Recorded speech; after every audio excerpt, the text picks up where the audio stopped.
When you put together the special that became Curb Your Enthusiasm, what were you hoping to achieve with that special? To just do it and not make a complete ass of myself, and just sort of skate by with the acting, which I didn't really have any experience in, and the stand-up. I had to work out those bits, which I hadn't done before. Those were new. That was new material. I hadn't done it in 9 years.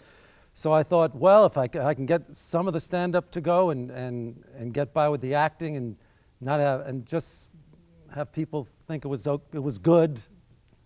Yeah, that's what I was hoping for. Let me ask you a question. Who do you think has more freedom? The married man in America or the single man in communist China? I gotta go for the single guy in communist China. Come on, no contest, you know. I mean, I'm a married guy in America. I can leave the country, but I can't leave my house, you know. They can leave the house, but they can't leave the country. I'll go for that. I like that better. I'm not going to Europe. Where the hell am I going? When you left Seinfeld, you cited it's difficult, the stress, you want to be involved, the expectations. Well, it looks like you're totally involved in every aspect of this. It's not an easy show to do. You over-tape many times over, many more takes than most shows do. Even though there's no script, you do multiple takes. It's pretty stressful. Why did you want to jump right back into it? It was fun. Doing the improv scenes, I'm not talking about the stand-up, that was stressful. But the offstage stuff, the improv stuff, really was a lot of fun to do. Well, that's too bad. See, you try to do something nice. See what happens? You get screwed. You do one nice thing in your life. I assume it's the first nice thing you've ever done in your life. You're so complimentary. That's very nice of you. It would put you one up on me so if kind. that's the case. Although I did once try and stop a woman who was about to get hit by a car. I screamed out, "Watch out!" And she said, "Don't you tell me what to do!" You know, I tried to save her life, and she screamed at me. So And that's all it took for you to stop helping people. I got out of the nice business at that point. Doing the improv stuff was really a lot of fun. I felt like I had more of these scenarios in me, and I thought that I thought this could be interesting. Let's see what happens. People seem to like it. I got a lot of good comments on it. And hey, maybe I don't stink. Maybe this is okay. Maybe it's funny, and let's see what happens. Much is made over the fact that there's no script, but there is a very meticulous outline for each episode. Tell us how it works. It is very detailed, and I know what's going on in every scene, but there's no dialogue. It's just a story. There are quotes within the outline, and sometimes I'll tell the script supervisor, just make sure I say this. There are certain things I do want to say. But no scripts are given out to actors. They come on the set, and I tell them what the scene is about. You give them any lines at all? This line might be funny, that... Occasionally I will do that, yeah. I will give them some things, but for the most part, they wing it. Like, for example, the Crazy Eyes Killer, people talk about that song that he did. I didn't even have any idea he was doing that song. He wrote the whole thing out, and he said, let me run this by you, you know. And so the reaction that you were seeing on camera was my first reaction to what he was saying. So you think you're gonna cross me and mess with my shit? Opening your fucking trap and flapping your lip? Don't fuck with me, nigga. You're gonna get dropped. I'll snap off your neck with a crackle and pop. You like that I like the Rice Krispies thing, yeah. You got that shit. Yeah. Crackle and pop, of course. Yeah. If you say anything, you'll beg me to die, because I'll make you suck my dick, then I'll nut in your eye. I'll stomp on your world as if my name was Godzilla. I'm coming for you, motherfucker. I'm your crazy eyes killer, you know? And I'm gonna be like this in the video, like. So when you do 7 or 8 takes, and that's about average for each scene, right? Maybe that's a little high, but it's not far from off. So there's a pretty good chance that if somebody gets off a great line or a great take, even if it isn't in the chunk that's taken for the most part, you can save it. Right. You're not filled with all kinds of anxiety over, oh, that was a great moment for Cheryl Hines, but it doesn't fit with what everybody else did. You can usually pull it back in. Yeah. And, you know, it's different every time in every scene. Some scenes, the best take is the first take, and they get progressively worse. Other times, the worst take is the first take, and they get progressively better. And other times, they'll peak at the third or fourth and then go down. So you never know. An example of one where the first take was the only one you needed is the one from the first season when Richard Lewis comes running in, he's checking his watch, and he's got a meeting with you, and you're keeping him waiting, and didn't he actually time the thing in real life to arrive at a certain time so he'd be all worked up? Yeah, he was, he was pretty worked up in that take. First of all, I have that irregular heart thing, and this is not a good thing. I'm a recovering alcoholic. Yeah. This is all very bad. We're doing the litany now. What else is I have a lot. I can give you the litany. Want to know what my cholesterol was? 272. Okay. All right? All right. So I don't need this shit, man. Okay. What you see on the show is almost exactly the way we get along in life. We scream and yell at each other all the time, and he's one of the few people in the world that I can actually yell at and not feel like, oh my God, I need to call him up, you know. You stole my outgoing message on my answering machine. What are you, crazy? How long? I mean, this is. What are you, nuts? I know you're ethical. Huh? I'm ethical. We don't. You know, when people steal jokes, we fucking hate that. But I hate when people fucking steal my outgoing messages. I remember calling you. You don't even know what you're talking about. You are You so have off my base. same answering machine outgoing message, and it bugs me. That's my message. I didn't wrote get that it in message. Paris. You wrote it in Paris. I had that message 7 years ago. The most fun for me on the show, though, is when people are screaming at me. And I could never, ever keep a straight face. And they call me the vilest names, and the worse it is, the more I laugh. And it's such an interesting thing because in life, nobody really calls you names. I mean, Behind your back, they'll say anything. To your face, nothing. Nothing, ever. Right. Right. You know, maybe if you're in a traffic argument, somebody will yell at you or something, but it's not the same. But in these situations, invariably, somebody is cursing me on the show about something that I've done, and I cannot tell you how amusing that is to me. You sick fuck, Larry David. When you walk through my door, you play by my rules. You take off your fucking shoes. What's the name right here? Is it your name? No, it's mine, Chris Darga. See, if this were yours, it would say fucking douchebag. Liar, liar, pants on fire. Hey, what do you think? I was born yesterday? Go fuck yourself. He's a racist, a bona fide racist who preferred not to work with any black people under any circumstances. Don't you ever point another finger at my kids again, because if you do, I will break it off and shove it right up your sphincter. You sicko, fucko, asshole.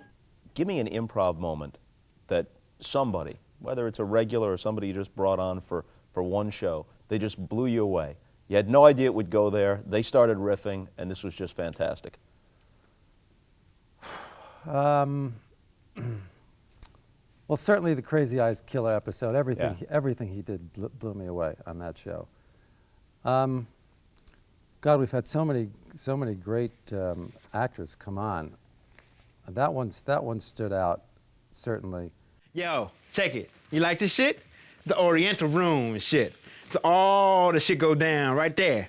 That's a lot smaller than I would have thought. Maybe I will get a bigger bed. You know, I have 3 or 4 motherfuckers in there. Yeah. You know what I'm saying? A whole harem of motherfuckers. You've got to have 3 or 4 See, you a motherfuckers pimp. in there. You a motherfucking pimp, ain't you? I don't think I am. You are a pimp. Yeah. Are actors, at least some of them, intimidated by the improv aspect? Or do you select them knowing beforehand that they can pretty much roll with this? Well, you know, the actors audition like they would in any other show, except when they come into audition, I tell them what the scene is, and then we do the scene. In certain cases, we do give out parts to people. Like Ted Danson didn't have to audition. That's great. Thanks, Larry. That's really sweet of you. Oh, gee, look at that. Oh, God, I'm sorry. Well, just take it back. I'm sure they'll fix it for you. Sorry. Couldn't you take it back? I don't even know where this store is. Well, it's on Wilshire and 8th. For the most part, actors seem to really love doing the improv stuff. I've never heard a complaint about anybody saying they wish they had a script. You know, talking about Ted Danson, one of the great episodes with Ted Danson is the battle over the shirt. Right. You got this great shirt. Nat Nast makes these shirts, right? I love these shirts, these bowling-style shirts. Really? You wear those? I can't. They don't fit me right. They're cut too big. The small is too small, and the medium is too big. You have pull. But you got your eye on them, right? Absolutely. But I'm an oddly sized man. I called up the store that has them, that we got the shirt from, and I ordered one for a friend for Christmas. I could probably get you one. Does it shock you that there are probably some people who go into a store and say, I want sort of a Larry David look. The way they said, I want the Regis Philbin thing from Millionaire. I have a style, right? Yeah, you have a style. Yeah, I have a little style. That's what I'm trying to say. I fight about this with my wife. She hates the way I dress, and I tell her that people say to me that they want to know where I get my clothes, how I dress, and all this and that, you know. That's right. Yeah. You know, I got Jerry wearing shoes. You know He was going barefoot before that? No, sneakers. He was going sneakers. Oh, sneakers, He right. went sneakers all the way, and I told him the sneakers, because he wears jeans. I said, you can't go sneakers and jeans. They don't work. In the 80s, though, that was accepted. I said, just from my eye, right? What I see, sneakers and jeans do not work. Shoes and jeans work. A kind of like a desert boot kind of thing would work with the jean. Mm-hmm. You never see them with sneakers and jeans anymore. Thank you very much. I'm sorry to bother you with this. I got a little thing on my back, and I was hoping you could save me a visit to a dermatologist. I'm sorry, I'm running a little late. Well, it'll only take a second, take a quick look at it. I'm sure it's nothing, and you could just tell me if it's You nothing. can make an appointment and just come on down to the office. I'll be happy to look at it there. I mean, it would just take a second, really. I mean, just say something or nothing, it's like looking at your watch, really. What do you do for a living? I'm a writer. Next time you're in a big hurry, why don't you write me a bunch of shit for free? Are people constantly coming up to you with ideas for the show? Or on the flip side, do they watch their behavior around you because they're fearful that something that happens at this dinner party, something that happens in this exchange could very well wind up on next year's show? Yeah, I get a lot of that, and I get a lot of people feeling like they're on my show just by virtue of the fact that they're talking to me. Yeah. Yeah. I really feel like I'm on your show now. Yeah. Do people accost you? I've got a great idea for you. Or you Yeah. can't believe what happened to me. It's just like what happened to you last week on Curb Your Enthusiasm. Yeah, there's a lot of that, yeah. And how well do you suffer that? Oh, pretty well. If you're a fan of the show, you're okay in my book for the most part. Yeah. Interesting. When I was on Fridays, I was in my car, and I just got this convertible. It was like I had it for 2 days. It was a Fiat, and I pulled up to this bus stop, and a guy at the bus stop yells out at me, "Your show stinks!" And I put the top up, and it was never down again. And I got rid of the car a few months later. But fortunately, people seem to like the show, so I don't have to worry about that too much. Seinfeld may have been groundbreaking, but it was still a network television show, and therefore there were some barriers. You may have pushed them out there, but the barriers still remain. So you had to deal in innuendo or euphemism sometimes, and sometimes that was to your advantage. It was funny to talk about being the master of your own domain. But on HBO, those barriers don't exist. You can say and do almost anything you want. You could look at it one way and say, you know what? You have to be less clever, therefore. So it was better on network TV. Or you could say the freedom is something you can take advantage of. I don't think you have to be less clever. You don't parse the language the way you did, but there are so many more advantages. We can do shows now like The Incest Survivor, which we never could have done on Seinfeld in a million years. I wouldn't have even brought it up on Seinfeld. It would be so out of the question. The beloved Ant Show. There's no way of getting around that one on Seinfeld. What? What? What? We got a paper, that's what. Devoted sister, beloved cunt? Oh! Huh? That's what you put in the paper? This is a typo. That's Ant. It should be Ant. Jeff, look at this before he turned it No, in. they have Unbelievable. proofreaders at The these woman papers. leads a decent life, and this is how she ends up? Beloved cunt? Here are just some of the subjects that you've touched upon in the first few years. Okay, I had to make a list here. Okay. Children who get drunk. Children, and this is a subject really that hasn't been dealt with enough. Children with large penises. You miss your own mother's funeral, then you use that death to get out of a bat mitzvah and to have sex with your wife when she's really not in the mood. A pubic hair stuck in your throat. terrorist attacks, exhuming corpses, blind people, Christmas and the nativity scene, including observing that the woman who played Mary had a hell of a body. Well, she kind of did. Oh, boy. That Mary, by the way, has quite the bod. What? Come on, Joey, between you and me. You and Mary, huh? You don't feel like it every now and then? What do you do? No, you know what? We're leaving. That's it. Let's pack it up. We're leaving. What? Come on, Joe. I'm not gonna stand for this. Don't Joe me. We're leaving. You will take Get it your back. hands off You me. will stand right here and take it back. Gentlemen. Please, take it back. Shut up, Mary. Let's talk about specific episodes from season number 1. Okay. Richard Lewis is in this first episode, and then you also wind up with a pair of pants that continually bunch up, Yeah. making people think that maybe something else is going on. Yeah, that, again, you know, look at these pants. These are real terrible bunch-up pants. I could have used these pants. Yeah, but you know what? Come to think of it, though. yeah, I mean, look at that. Yeah. Maybe you shouldn't look at it too long, but Yeah, look at that. I won't, believe me. But, yeah, that seemed like a funny idea. On the other hand, if you weren't telling the truth, could you do that? I don't think so. No, I don't think so. So it just seemed like a funny idea to start out the series with. And I know my sources. I remember that line from the show. I know my sources. The woman was accusing you of becoming aroused sitting next to her in the movie theater. And you were acknowledging that it's possible. You're not saying that it couldn't happen, but you know specifically what your sources of arousal are and when, and this didn't fit any of those categories. Which to me is a plausible argument. Totally plausible. Yeah, I agree with that. That line, I remember, I think I got that line right before we went on. Right before, I think that was like the third take. And I was waiting for them to call action. And you know, you mull the scenes in your head. And I think that line came to me at that point. It happened, okay? He got an erection. It wasn't a big deal. He had the fight with the woman with the big breasts. It didn't happen, okay? If it happened, I would give you credit for it. It didn't happen. I know when I get these things and how they happen. Get these things? I know These how it erection happened. things? I know the source. I know the source, yeah, too. I can name sources. Sophia Loren was once a source. I know my sources. Another show from season number 1.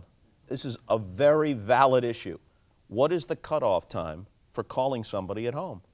Cutoff time. I would think with kids that it's 9:40, 9:30. 9:40 though, not 9:45. No, people are very, well, I don't know why people always limit themselves on the half hour and the 15 minutes. See, I think there are other things on the clock besides 30 and 45 and 0. Right. I even go to 38. What time do you want to meet? Meet me at 9:47. Why can't I say 9:47? People can see that on their watch as easily as they can see 9:45 or 9 o'clock. Trains and planes leave at 9:47. Right, exactly. So when people ask me what time I want to meet, I will give them times. 10:12. Let's meet at 10:12. And they look at me like I'm crazy, and I like to do that. Why not? Why not show up? That's the time I feel like I'm old enough now where I've done enough things where I sort of have an idea of what time I could show up at something.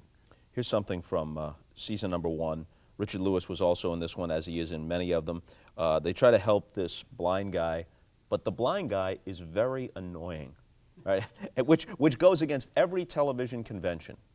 In television, if someone has an affliction, then they are always a person who is virtuous and likable and morally superior to everyone around them. Right. But in your case, if a person is in a wheelchair, guaranteed that person's a horse's ass.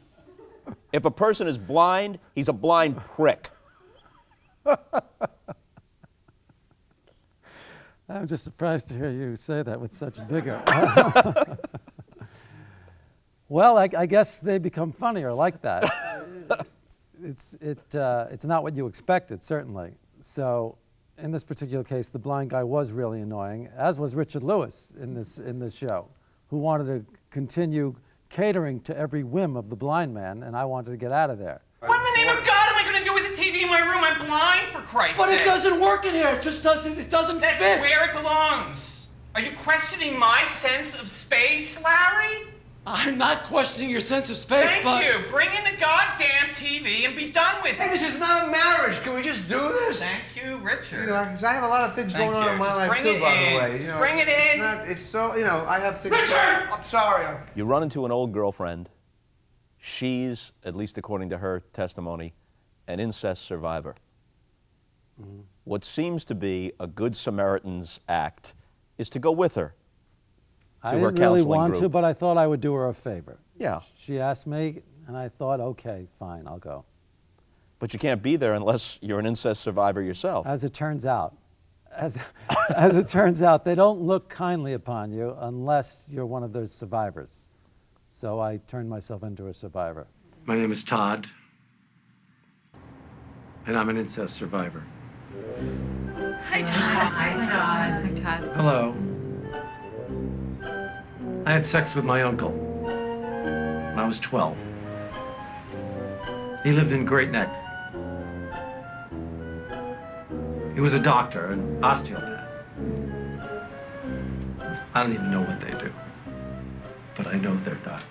The thing is, when you can get a subject like that, and you could do something on it and pull it off, my God, it really comes out funny because you've taken a bit of a risk with the material. Of course, if it doesn't work, then you're dead in the water. But I think the scoring system is similar to a dive. The way they would, if you have a greater degree of difficulty on the dive, you'll get more points. You get higher points. Yeah, so same thing with laughs. If you have a high degree of difficulty, I think you'll get more laughs. People float in and out of Curb Your Enthusiasm, but there's a core group. Let's talk about them. Cheryl Hines, so good, so perfect in this that people think, at least some people, that you're actually married to her. Yeah, in fact, after the special aired, her aunt called her up, yelling at her, "Why didn't you invite me to the wedding?" That's how believable she was. I asked you to be ready when I got back. Well, Have you even moved since I left this morning? Yes, of course. What are you talking about? I got up to tip room service. Larry. Come on, that's funny. No, it's not funny.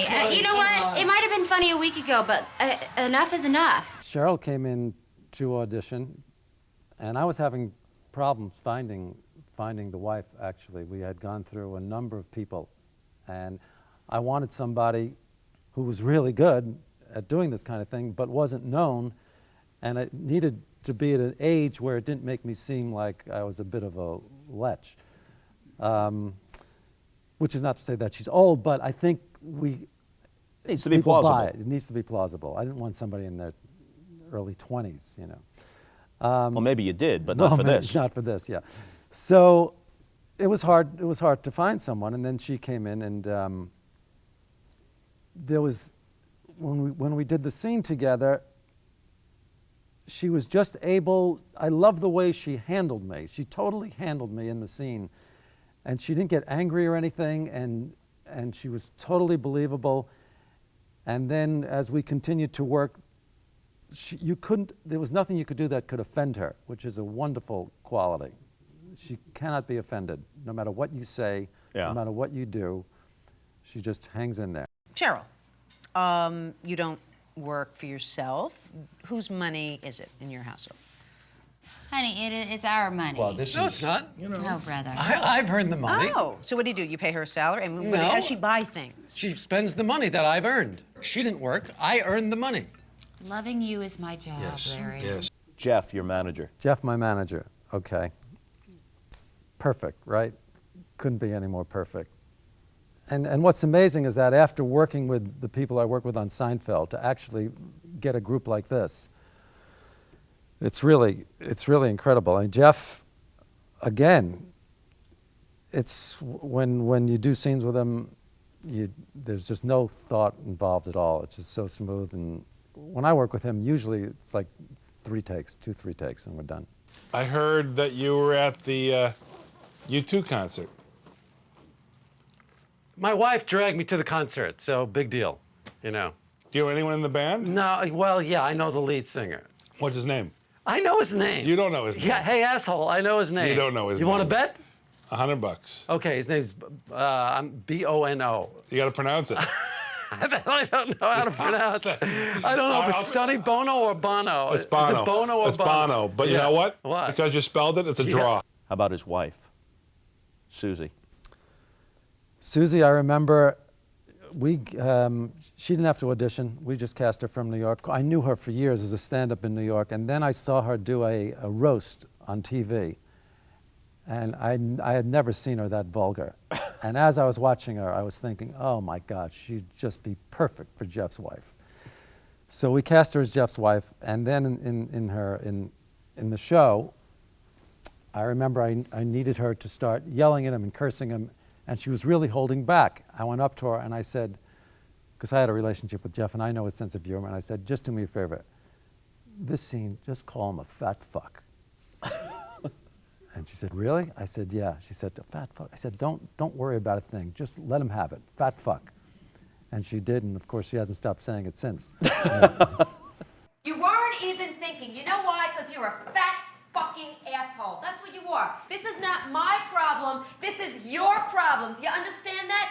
I'm pissed, Jeffrey. I am pissed because my whole life is now in shambles. I've had it with you. I've just had it with you. He's taking... Hello? Oh, this is great. This is all we need, Mr. Wake Me Up in the Middle of the Night. What the fuck are you doing here? When did you first hear that Fellini-esque sort of carnival music that begins and ends each episode, and how'd you decide to use it? I heard it on a bank commercial about 6 years ago. And I said to my assistant at the time, I came into the office the next day, I said, I heard this commercial last night. See if you could track it down. I told her the name of the bank. And she eventually tracked it down. The commercial was off the air within days. I never saw it again. But I had the name of this music. It's by this Italian composer named Luigi Michelini, or Michelini. And the way it made me feel is that you can really act like an imbecile, and this music is going to make it okay. You can act, something terrible could happen, something really dark and bleak, and put this music on, and everything is just going to be fine. And the audience is not going to take it seriously, no matter what happens. If you play that music, they won't take it seriously. Hey, what's your problem? Oh, what is your problem? Cheryl, don't move. I've got it under control. I need club soda and salt. Hey, you, turn around. Look at her, right there. Is this the guy? Yes. That's him? Yeah. You were following my wife? I wasn't following her. She called the cops on What? you. What do you mean? Look at me. I need salt. I need salt. I'm talking to you. Thank you. I said, look at me. She was scared half to death, and you were some kind of pervert following her in the store? I'll take you outside. Well, look at me. I'll kick your ass right now. Oh! As we sit here, or as you're driving back home after we do this, are ideas running through your head? No, regrets are running through my head. Yeah. I've never done any interview in my life where I haven't regretted it, where I haven't thought about 30 things that I'm going to call up the producer and say, don't put that in. I don't want to say that. That's going to make a lot of people mad. I don't like this. I don't like that. That's all I'll think about. What I should have said and what I did say. You know, it's interesting because a few times you started to say something and then you pull back and say, oh, that's a good story, but it might hurt so-and-so's feelings. Yeah. And whereas the Larry David on Curb Your Enthusiasm either doesn't seem to care or it only occurs to him after the fact that he's hurt someone's feelings. Let me tell you something. I love that Larry David. Yeah. It's this Larry David that I have a huge problem with. But that Larry David, like people say to me, what's the difference between you and the guy on television? And I go, well, he is so much more me than the one you're talking to. That's really Larry David. This is a phony. This guy you're talking to isn't real in any way, shape, or form. Oh my God. Hi. It's a friend of mine. Gil Thielander. I had dinner at his house yesterday. You like that?